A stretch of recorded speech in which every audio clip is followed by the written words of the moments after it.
What's going on, FA Nation? Welcome to Fantasy Lab DFS NBA live stream. John Impemba here with James Grande, bringing you Wednesday's 8-game DFS NBA main slate. James, you were on the Playbook today. You had to deal with maybe one of the harder slates just because of the lack of value and the fact that guys like James Harden and Anthony Davis, Harden on FanDuel is $14,000, 13.7 for Anthony Davis. Like, the prices are out of the world right now for those two guys, and with minimal value, it's hard to really Anthony Davis fit them in and create some interesting lineups. But with that said, like, how are you feeling about tonight? I'm feeling pretty good, and I still think it's pretty hard to fade James Harden. I mean, we're all sitting here saying, well, when he fails, but like, he's just not doing that. So like, I think that's a pretty crappy way to look at it. I mean, he's doing it. If you're playing multiple lineups, then you can fade him in one. But if you're playing one or two lineups, just play James Harden. Especially in cash. Like, if your only lineups that you're building tonight are double ups or head to heads or single entries, like, it's just something you do. You just play James Harden and you move on. I spoke about it on the radio. You worry about the rest of your lineup. You put him in. I know he's 14K, but there has been some value. FanDuel has done a really nice job pricing players tonight. Actually, kudos to them. It's very, very rare. Kudos to them. But in those type of formats, you play Harden and Davis too. So, but other than that, I do feel good about the slate. Unfortunately, if you play Harden, there's going to be a lot of good plays that we're going to talk about that we're not going to be able to play. But not on FanDuel. You can maybe sort of tweak them around in some other formats, but on FanDuel, you're pretty much stuck with playing either spending up or going contrarian and fading and going fair and balanced. James, what are we looking at for injuries tonight? So the big one, obviously, is Damian Lillard. I spoke about it on XM today where I don't actually think he sits. He hasn't sat a game all year. He's been very durable throughout his entire career. He's not a guy who sits very often, and that's something that he's always prided himself on. But if there were a time to sit, it would be against Cleveland. You're not really, you're not in jeopardy. Even if Dame Lillard doesn't play, like, you still have CJ McCollum in an excellent spot. So we're waiting on Lillard. He's the biggest news. The second biggest news is obviously Dennis Smith Jr., who's apparently ill. I think he's ill from the fact that he's being talked about in trades, to be perfectly honest with you. That is a whole nother subject that we touched upon on the podcast. Marc Gasol, I guess, we haven't really heard anything on Marc Gasol all day. Seems like he's going to play, but for now, let's just put him as a question mark.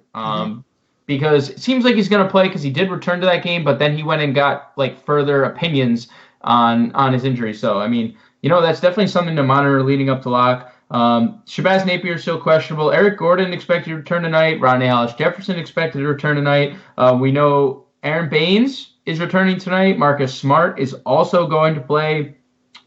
We know the Daniel House situation, didn't sign a contract with Houston, so he's in the G League. James Ennis is also ruled out, so there is some value opening up in Houston specifically. Mo Harkless also questionable. Fred Van Vliet is going to play, and so is Rudy Gay and Marco Bellinelli. They're also going to play. When we shift over to Vegas, let's just jump right to New Orleans, Golden State, because it's risen. It started at 240 when we did the podcast last night late. It's 241, so I mean, not a substantial, not a meteoric rise, but I mean, it's still a rise. It's still 241.5. Pretty hard to ignore. The other late night hammer, Utah, LA, the Clippers, 224.5. That's a nice spread. There's just really good spreads literally across the board. The only spread under 210 right now is Zeus. He's mad at me for even mentioning this game, I guess, is Orlando, Detroit, and that's 208, 3.5. Every other game is over 210. Every other spread other than Cleveland, Portland is single digits under 6. So, there isn't a lot of value, but the game should be close. I mean, we also thought that last night the games would have been close, and then every single game, Warriors hung 103 quarters, and Atlanta blew up Oklahoma. In the first quarter. Yeah, it's just yesterday was an interesting day of spreads. I'm curious about that -7 now, just seeing the way Golden State played yesterday against a really good team in Denver. The Pelicans now they're on the road, a sub 500 team. I know they have Anthony Davis, but Golden State was pretty impressive last night. Before we get into breaking down the positions, though, let's give a shout out here to baseball because it's closing in on us, coming quick. So I know this is an NBA live stream. We know some of you play baseball. We also know that Fantasy Alarm makes champions. To win, you need Jim Bowden's Fantasy Baseball Draft Guide. You get Jim's rankings, sleepers, rookies, busts, and front office breakdowns for every team in the major leagues from the GM himself and Howard Bender, plus over 50 other features from the Fantasy Alarm team, which you can see being released pretty much every single day. I think Greg Jewett's pumped out like 100 player profiles. So definitely got to check those out. Want personal help? We got that too. You get experts in live chat 12 hours a day to help with your personal questions and your draft during the season. Keep the personal questions related to, fantasy, not too many personal questions. Get 50% off immediately at fantasyalarm.com/draft now. Use promo code LIVE to get an additional 25% off, making Jim Bowden's draft guide just $15. That's fantasyalarm.com/draft now. Promo code LIVE to get the draft guide for just $15. So do it up. It's worth it. And like I said, you get all that content, all those things you see popping up on the site right now that are behind paywalls could be yours for just $15. So go check it out. Yeah. I'm pretty sure Jewett's pumped out 100 player profiles this week alone. Not just this week. I don't know. And you can tweet at him too. If you see his Twitter, they want to know what players you want them their profile. Right. So you can tweet at him, tweet at Colby Conway, and let them know what players you want broken down, and they'll write about them. So you're controlling the content you're paying for too. So also a nice little bonus there. But James, with that said, let's kick it off. Let's start it off. Point guard position here. As we mentioned, Dame Lillard's a top price point guard on FanDuel tonight, but now he is questionable to play. You think he was going to play. It's a good matchup. On the podcast, though, I said I was actually more into Steph Curry in this matchup against New Orleans. He's going to get Elf Payton defense. They're a terrible perimeter defending team. We just saw Curry, 41 fantasy points playing 29 minutes against Denver. The other night he had 70 against Dallas a couple nights before that. So Curry at 10K is in a really, really good spot here. I just don't think anybody's going to play him. I think the fact that everyone's paying up for Harden and whatnot, it's going to be very difficult to pay up for these other players. So it's weird because our projections have him pretty highly owned. So I think there's a lot of people tonight specifically looking at, Harden and Davis's price tag and saying, no, I'm not going to pay that. Making their stand. Yeah, and they're I mean, just based on our ownership, where we have Steph Curry specifically on FanDuel as the highest projected owned player. So I think people are taking a stand. I'm personally not. I think it's perfectly fine to use him in tournaments. And the way I'm breaking it down is I'm kind of playing Harden and cash. And I think you pivot to Curry in a tournament. And I think that's perfectly fine. Obviously, there is tremendous upside for Curry. Obviously, it's a 241.5 game total. So to tell you not to play Steph Curry in a 241.5 game total is crazy because, No, you're not wrong. And I mean, you and I traded some roster builds back and forth throughout the days, trying to figure out what we think the lineups feel best. I did come up with a lineup that had Curry and Harden in it. You immediately responded with ultimate stars and scrubs. Probably the case for a lot of people tonight who try to do that. Yep. If we're not going Curry, the next tier down a little bit, Kyrie Irving. We talked a lot about me being from Boston and all. Sort of the struggles the Celtics have right now. They've lost 3 in a row. Kyrie's been calling out his teammates. Word around Boston is that his injury the other night, the quad injury against Brooklyn, was actually a de facto 1-game suspension because he was kind of calling out the coach, calling out the team and whatnot. So and now you have a motivated, possibly Kyrie Irving coming back, playing at home against Toronto, who's at the top of the division. A lot of people are down on the Celtics, and he's played really well against Toronto. I think he was averaging, 55 fantasy points in the 2 games against Toronto this year. I'm expecting Kyrie to really come back and maybe carry this Boston team to a win here over, a really tough opponent. Like I said, Toronto sitting at the top of the East. I mean, it's just, we've grown accustomed to seeing Kyrie step up in big games. And you mentioned that Boston's lost a few games in a row now. And, it's kind of put up or shut up.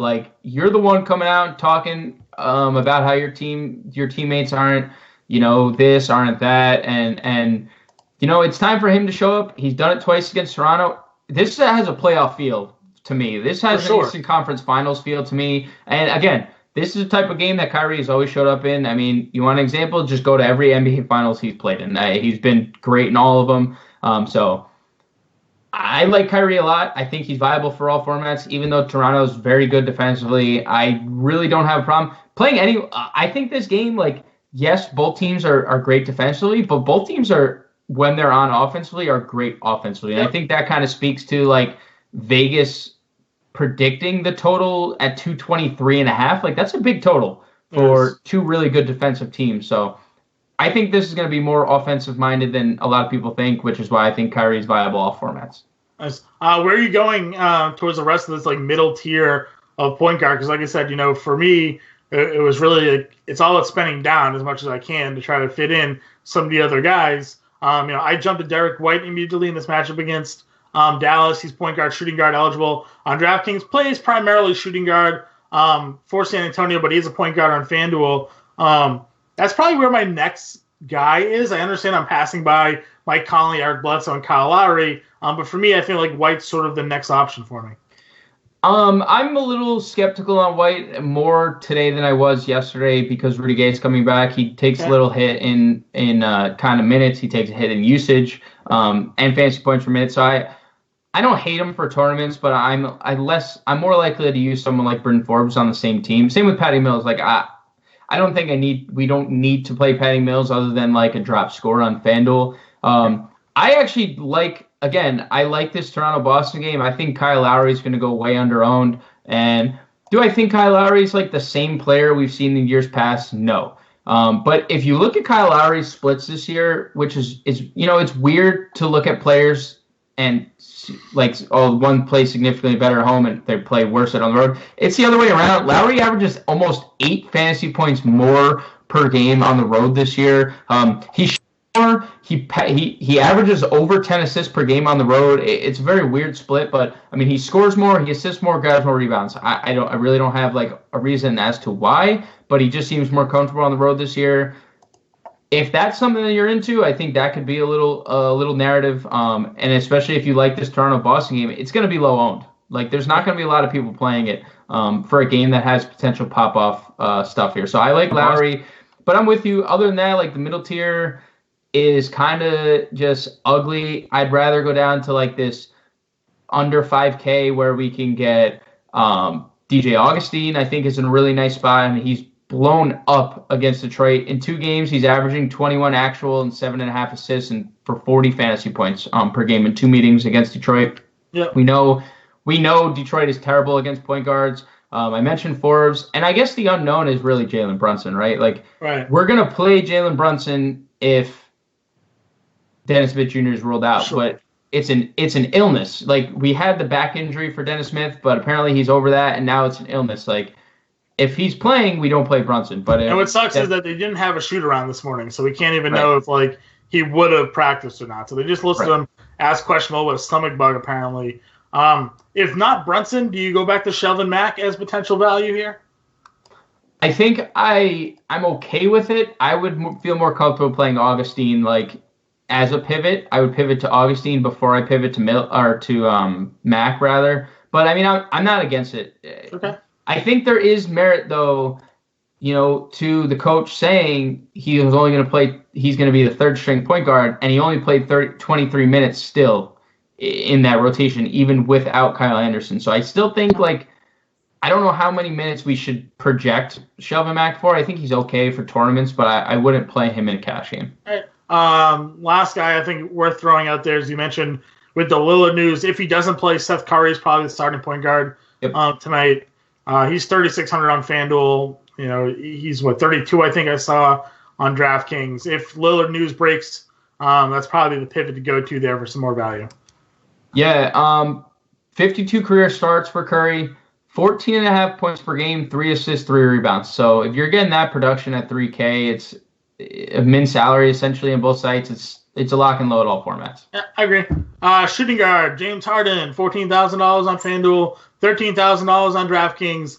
There's not really much to say here, right? Mm-hmm. Like, I looked it up with Clint Capella and Chris Paul off the floor this year in 240 minutes. Harden's got a 53% usage rate and is averaging over like 2.5 fantasy points per minute. So, for all those doubters out there, you look at it like 14,000, you need 70 points. Like, yeah, but he's averaging over 70 over his last like 6 games. So, it's not like it can't happen. This is Brooklyn. They're at home. He's going to take all the shots. You asked me if I thought Eric Gordon coming back will diminish him a little bit, like maybe a little bit. But like, how many minutes is Eric Gordon playing coming back right away? We have no idea. You mentioned they couldn't get a contract for House. It's just Harden, cash game lock. I feel like you got to play him in GPPs too. Pivoting off him in GPPs obviously is fine, but I don't recommend it. I just think like he's the best player in the NBA right now, and there's no stopping him. So, but as you mentioned, like there's a lot of good shooting guard matchups here. So it does make sense if you want to sort of fade him because you have matchups like Donovan Mitchell against the Clippers and Luka Doncic versus San Antonio, Drew Holiday in that 240 matchup against Golden State, DeMar DeRozan versus Dallas, D. Russ versus Houston. Like all of those guys in great spots. Patrick McCaw, 7,500 against Boston on FanDuel for whatever reason. So where are you going in that next tier? I mean, Patrick McCaw is a lock. All formats, 7. Wait. What's he on DraftKings, right? He's 3-2. I mean, I didn't even know that because I didn't look at Patrick McCaw once today. $4,300 difference there. Whoops. It's a miss. It's something. There's a typo. There's a please don't play Patrick McCaw. Please, whoever. Please don't. No. Please don't. Donovan Mitchell is an elite. This is kind of who I was alluding to specifically at the top when I was talking about. If you can't really like fit all these guys. I mean. He's playing point guard right now, and that's a point of interest we like to attack for the Clippers. There's a 37% usage rate, 1.33 fantasy points per minute with Neto, with Rubio, and with Dante Exum off the floor. I don't know like what more to say. There's a huge pace-up spot. I love Utah today. Let me just throw that out there. I think everyone on Utah is really in play. Everyone that gets minutes. Huge pace-up spot, including Mitchell. Doncic is an elite play. If Dennis Smith Jr. sits, I think we could play him all formats. Drew Holiday is probably the cash pivot to Doncic and Mitchell. But I mean, Mitchell's you could play in cash too, ultimately. D'Angelo Russell, I think, is a GPP play. I don't think anyone's going to go there, but I mean, I think you'd be silly not to in certain instances if you're building multiple lines. His games like not on back-to-backs this year are just incredible. Yep. So. And I mean, like, I understand, like, most of his games aren't back-to-backs, but he's so bad on back-to-backs that you just look at the rest of his game logs, and, like, his real down performances are usually on the nights after. So, for me, this is a good spot. I agree. I mean, especially if Eric Gordon's back, and Gordon's not a great defender. Gordon's going to be on the floor more. Harden's going to be on the floor more. I think, surprisingly, it was Gerald Green we saw was actually one of the better defenders on the Rockets. So... maybe that's worth at least paying attention to there. But Klay Thompson against New Orleans, I mean, we talk about perimeter shooters. For a while, he may have even finished, but he was leading Golden State in scoring last night. Yeah, I think him and McCollum are going to be a very hard thing to decipher. Like, if Lillard were to sit, I put McCollum up there as, like, one of the best per dollar plays on the slate for all formats. I mean, the numbers are ridiculous. 37% usage rate without Lillard. That's a 10% increase. 27 normally, 37 without him. So, like, I would have a hard time not playing McCollum, but in situations where Lillard plays, I think Klay makes a lot of sense. I mean, we love attacking New Orleans at the shooting guard position. Yes, he took 19 shots last night, and, we always talk about shooters on back-to-backs, but he didn't play the whole fourth, so he should still have fresh legs. They're at home, and we know Golden State just seemingly always gets up for home games. He's shooting 38% at home from three compared to 35 on the road, so he's a really good play. And him and McCollum are both, I think, just too cheap, to be perfectly honest. And I'm comfortable using McCollum even if Lillard plays. Obviously, we hope Lillard doesn't. So, but yeah, Eric Gordon officially in 23 minutes is 24 minutes rather is the cap that they're putting on him. We'll see. We'll see what his cap is. He will start too, right? If he's looking good, I'm sure Mike D'Antoni's gonna have no problem running him out for like 38. Right. So, Next guys below them, I think Alec Burks, really good spot, playing really well. Your boy Terrence Ross finally turning it up again too, a little bit here. He's at 5,300 on FanDuel. Gordon starting, obviously takes a hit now with the Austin Rivers play. I don't know how much more you feel about. I mean, he still is probably going to get 30 plus minutes, but he was playing over 40. So take that. Probably have to reduce it down a little bit. Reggie Bullock continues to be pretty consistent as we work our way, into this like 5K-ish and below tier at shooting guard. Yeah, Reggie Bullock is fine. I like probably both shooting guards in this game, honestly. Evan Fournier and Reggie Bullock, I think, are both tournament plays. Fournier is actually projected to be pretty highly owned. He's been good in back-to-back games, 27, 30 fantasy points over his last two. The minutes are always there. That's the one thing we can always count on. And, I mean, if he's going to be highly owned, he's been really good against Detroit, too, in 2 games. 20 actual points, 35 fantasy points, and he's cheap. And we don't really get Evan Fournier at this price. So I think him and Bullock are both fine. Rodney Hood, I know he's small forward, I guess, on FanDuel, but he's multi-position eligible. He's okay. If you're really dumpster diving, Norman Powell could be a thing because OG Anunoby's out, but I don't think you need to get that crazy. I think there's enough down here. Yeah, I think there's enough down here. Alec Burks, by the way, firmly in play. Yep, I said him. Okay. Garrett Temple, thoughts? I saw the ownership and the minutes will be there. It's a salary saver last piece of your I don't love him either. I'd rather play Kyle Korver, I think, than Garrett Temple, to be honest with you. Just he's gonna take more shots. Yeah, I'm fine. Justin Holiday will start. All right. Well, Justin Holiday's been priced. He's done absolutely nothing. I mean, it's a tough matchup against Milwaukee, and he hasn't played the minutes, so I don't know if it necessarily moves. Yeah, but he's starting. I don't know if it necessarily moves the needle. We saw Javon Carter start the other day. Played 14 minutes. And he played 14 minutes. Obviously, we have a bigger sample of Justin Holiday as an NBA pro than Javon Carter. But, Holiday hasn't played more than 20 minutes in a game since joining Memphis. So, which is weird because he was okay for the Bulls this year. 35 minutes a game. Yeah, 35 minutes a game, 3-and-D guy. He's solid. He's a solid NBA player. I'm just saying we don't really know what Memphis is doing, to be perfectly honest with you. So, what would you play Justin Holiday in a tournament? Would you consider him in a tournament, but not in cash? Well, he would be your punt play. He'd be your FanDuel 0 out if he does nothing guy. Okay. If you're going that route. Also, can we just touch on the Rockets starting lineup for tonight? Yeah, what is it? So it is James Harden, Austin Rivers, Eric Gordon, Gary Clark, and PJ Tucker at center. 6'7" PJ Tucker. I like it because I had Jared Allen in the starting 5 video, and I think that bodes well. Yes. Further bodes well for Jared Allen. So good. I like that. I like Allen even more. But as we work our way to center, let's hit a small forward. Giannis against Memphis. If you're paying up for him, 11,500 on FanDuel. Again, probably a tough spot. Just because I don't know what to expect out of him. And the ceiling hasn't been there, right? We know we can get 50 fantasy points, but I feel like it's been a while since we saw that 70 point, 80 point game. Seems like he had a 67 FanDuel point against Toronto, but I have a lot of mid 50s and 40s in here. And when you're looking at a slate that has Anthony Davis and James Harden, Kevin Durant a little bit cheaper than him, Kawhi Leonard cheaper than him, I don't think I can pay up for Giannis tonight against Memphis. I'm pretty much with you. I would rather play Durant or Leonard, but if they're if there's a spot where this is going to backfire, seemingly this slow-paced game, Milwaukee on a back-to-back. Giannis burned everyone yesterday. No one's going to play him today, and he goes for 80 tonight. It's just so I think he's fine as a pivot, but other than that, I'm with you.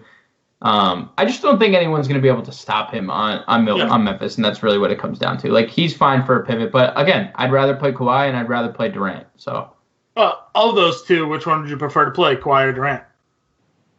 I mean, it's a tough spot because like we're touting this 241 total so hard, and pushing that total is something you should do, and it's going to be an up-tempo game for Golden State as well, which is rare because they're playing at a really fast tempo in the last month. But Kawhi has been so good against Boston this year.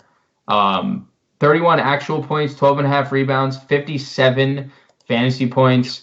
He's coming off arguably like maybe his best like regular season game ever. 41, 11, 5, 2, 3. Like that's ridiculous. And he's gone for 57 in 3 of his last 4 games. So he doesn't have to deal with Steph Curry and Klay Thompson. Like that's if they get going. Like it's just Kawhi and then Kyle Lowry as maybe he'll take some shots here and there. Like this is Kawhi's team. So I prefer Kawhi, but obviously I have no issue if you play Durant instead. Like it's not a 1 and 2 situation.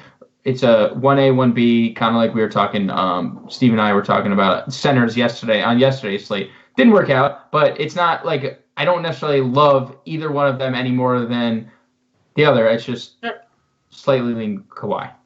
Fair enough. Danilo Gallinari is a guy that you and I always love playing. I think he's cash game at any price pretty much. Went for 40 the other night.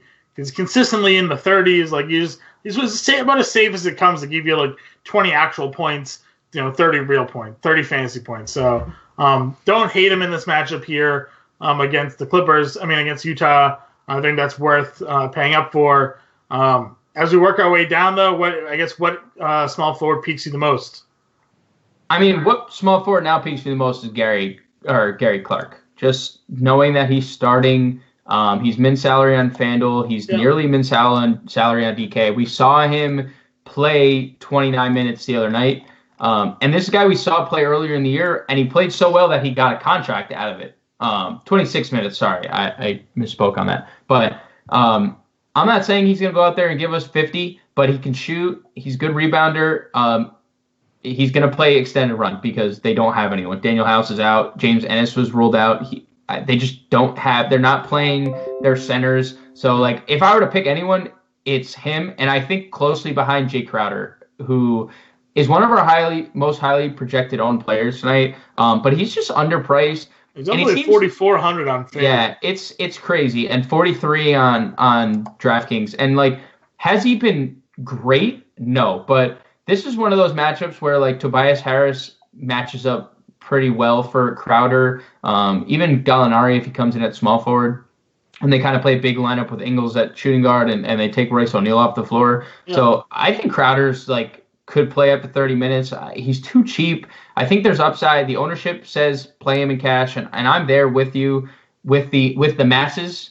And I think Evan Turner, especially if Lillard sits and if Harkless sits as well, if Lillard sits, I think Turner becomes an elite play because he's as much as anyone. Like he's a very good ball handler. He's very good at running an offense. He's very consistent too lately. So. Right. So he has the ability to run an offense, and he's been consistent. So I think those three for me. And then I know your boy Gerald Green. I know you have interest in, and I don't necessarily hate him either. I think he's their only bench scorer. So I think Gerald Green's fine for tournaments. I think Gerald Green. I think Rodney Hood as well. $4,100 on FanDuel. They said they're still going to monitor his minutes, but he played 24 against the Lakers. So again, Rodney Hood I think is in a good spot, especially if he starts again. And then I know Justin Holiday's starting, but we saw Omri Caspi, play, 24 minutes the other day, put up 22 fantasy points. We've seen to be productive in the past, and he's still only 3,700. I like his scoring upside here, too, as well, especially if, Milwaukee ends up blowing them out. He may see some run, in this game there. So Omri Caspi, another cheaper play on small forward, I think we can certainly take an interest in.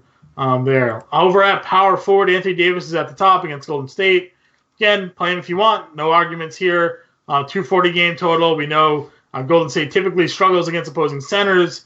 They did hold Davis to 45 fantasy points in 41 minutes in that first game. He only took 16 shots in that game and shot 37% from the field. I'm expecting more shots and a higher output of production here out of him this time. So, again, not going to tell you not to play Anthony Davis pretty much ever. Use him if he fits your builds. Use him if you want to be contrarian off of James Harden. And I say contrarian, but we have projection-wise in tournaments like Davis and Harden being pretty similar. So It's not as if it's like a huge thing, but if you need, for whatever reason, the extra couple $100, go Anthony Davis. It's really about the next tier below where we're looking at with Blake Griffin, LaMarcus Aldridge, Harrell and Harris, Aaron Gordon, Draymond Green. Where are you sort of looking at this top tier of power forwards? Griffin, Aldridge for tournaments only. I don't think we need to play them in cash. Don't force anything. Harris is okay. I've been less and less inclined to play Clippers throughout the day.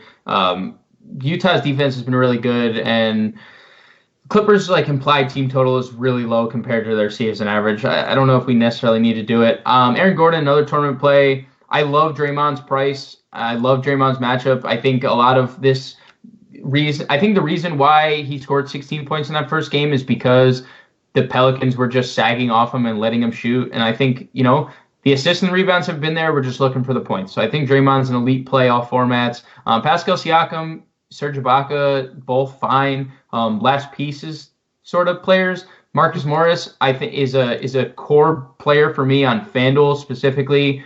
He's just too cheap. And in a close game, he's going to play a lot of minutes. I know he didn't play a lot of minutes against Brooklyn in a close game, but Brooklyn was in control that whole game until the Jason Tatum almost brought him back. So the minutes don't concern me there. Jaren Jackson, I think, is a nice tournament play. Not worried about Giannis just putting him in immediate foul trouble? Yeah, I would like him more, obviously, if Marc Gasol sits, because maybe we see JaMychal on him instead, and JaMychal probably has a better chance of being less handsy. Jaren Jackson's always a tournament play. If he stays out of foul trouble, there's upside. That's just ultimately what it comes down to. Would you play JaMychal Green regardless of the Gasol status? Yes, in a tournament, and I think he becomes a borderline elite play if Gasol sits. We don't know anything. Marc Gasol news has been just nowhere to be found all day. So, PJ Tucker, Maxi Kleber, also, if Kleber starts, if we get Dennis Smith Jr. news, and Kleber starts again, I think he's okay. PJ Tucker is starting at center, so, against Brooklyn. Sure. I don't know if you guys have heard, but we play them. We play players against them. But other than that, there's... Would you go Kem Birch? And Mo Bamba out again? No. Not on maybe on a 4-game slate or a 3-game slate where we're really trying to be different, but we don't need to do that. That's crazy. Fair enough. Over at center, Rudy Gobert, Andre Drummond, Nikola Vucevic at the top. Gobert, really good spot here against the Clippers, in my opinion. If they're going to stick Gortat out there to match up for size, Gobert should have the advantage. If they're going to go stick Harrell out there, Gobert should have the advantage because of his size advantage. So Gobert at the top, but $9,900 is a lot of money to spend on a slate where you're pretty much paying up for any other position. I said already on this slate that Jared Allen's my top center. I think that is even more increased my feelings on him with the news that PJ Tucker is starting at center. I think I'd have a hard time really. I like this mid-tier of Allen, Tristan Thompson, and Al Horford over on FanDuel. So I think you play Gobert on DraftKings specifically. Okay. 8.5K. I think that's more than reasonable, especially for a guy who's given us 47 plus in 3 straight games, 14 or more rebounds in 5 straight games. That's where I'm playing Gobert, especially, we get the double-double bonus. But I'm kind of with you. I think after Gobert, I think I'm interested on DraftKings and Nurkic if Lillard were to sit, just because the offense is going to run through him, McCollum. It's just what it is. Julius Randle, obviously you could play in a tournament because it's a 241.5 total. But I'm with you. I love Jared Allen. The minutes have been steady. But the production during those minutes, 31 fantasy points per game over his last 5 in 25 minutes is really encouraging. The rebounding, back-to-back double-figure rebounding games, that's really encouraging. As long as Horford's minutes stay around 30, I'm perfectly fine with him. He got 30 minutes the other day against Orlando and gives us 40 fantasy points. And the third guy was, I'm blanking, Tristan Thompson. Do I think he has the easiest matchup against Nurkic? No, but it's very relieving to see him play 37 minutes again. And he picked up right where he left off when he played monster minutes. 15 double, and 14. Yeah. Right. Yep. 15 and 14, double. So I'm with you in that tier. Other than that, though, I'm personally kind of off this spend down. Kevin Looney? No Kevin Looney guy? Oh, I mean, I'm a big Kevin Looney guy. I don't know. I just like had a spacey moment. I think I was just staring at Brook Lopez's name and just like so mad that you're gonna end the live stream with Brook Lopez. I'm actually not ending the live stream with Brook Lopez. I'm ending the live stream with something else. We'll get to it when we get to it. Yeah, Kevin Looney all formats. I mean, he would have had he could have grabbed 15 rebounds last night if that game stayed close. Yep. So I kind of agree with you. I think that in a game like that where it should be fast paced, he plays well. Yep. So yep. I'm gonna end the live stream with the fact that DeMarcus Cousins comes back on Friday. And Cousins is currently sitting at $4,800 on DraftKings, on FanDuel rather. So my question to you is, how much does DeMarcus Cousins cost you on Friday? How much is he going to cost us on Friday, huh? Yeah, he's $4,800 right now. They already said he's making his debut. Does FanDuel throw him in like the sevens, you think? 7. I think he's going to be in the 7s, yeah. Because you can't give away a player of his caliber for free. Right? Like at 5K, everybody plays 20 minutes. Even if he plays 20 minutes, I mean, he could give us 50 fantasy points in 20 minutes. Yep. I think he's in the 7s, which is just he's already at the 6s on DK. Right. So. Right. All right, guys, that wraps up today's live stream. Optimal lineups are out already, I believe, right? Yep. They're out. Starting 5 videos out. Playbook's out. James and I will be in subscriber chat, leading you up to roster lock, which is tonight at 7 o'clock. Good luck, everybody. Later, guys.